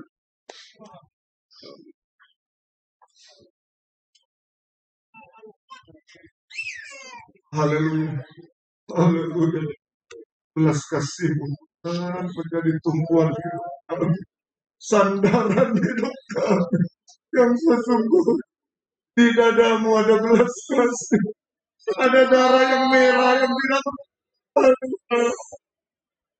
Kami percaya Tuhan, darah penebusan bekerja saat ini, belas kasih-Mu bekerja saat ini, secara rohani kami sampai kesempurnaan. Angkat cawan darahnya. Perjamuan suci bukan obat, lebih dari itu, uluran tangan belas kasih yang bukan cuma menyembuhkan, tapi menyempurnakan kita sampai menolong penyempurna. Letakkan tangan, ya kalau ada penyakit bisa diraba, tangan kiri raba. Tidak bisa, letakkan di dada saja. Ada masalah, ada dosa, ada air mata, ada kemustahilan, oh ada pemerosotan pelayanan dan lain-lain. Serahkan kepada belas kasih. Dengarkan firman. Demikian juga ia mengambil cawan sesudah makan lalu ditambah. Cawan ini adalah perjanjian baru yang dimeteraikan oleh darahku.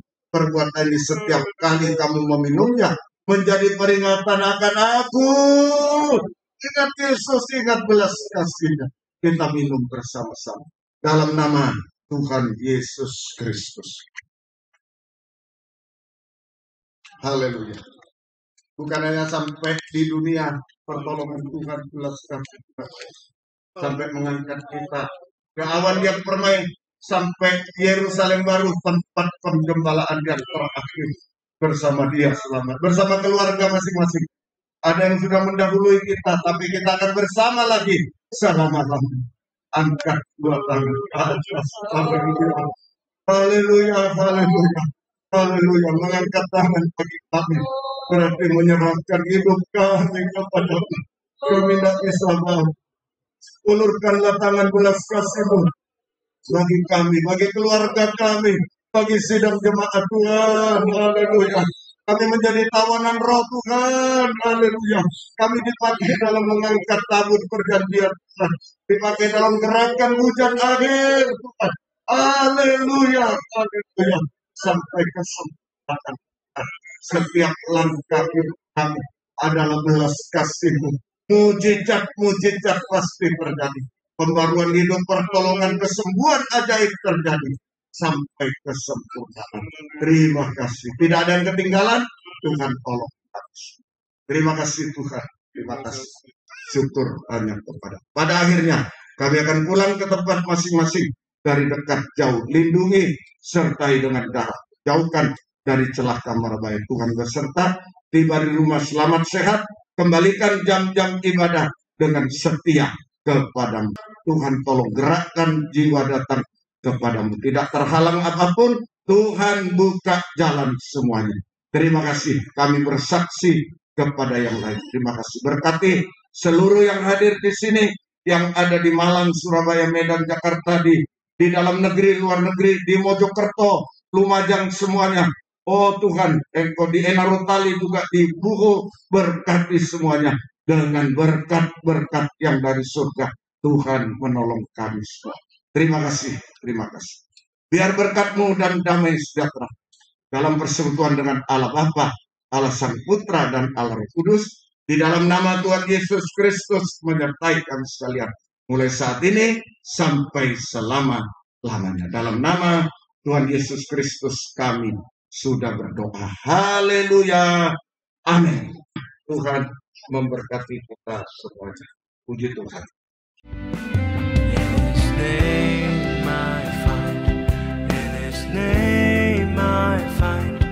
In His name I find the peace I seek.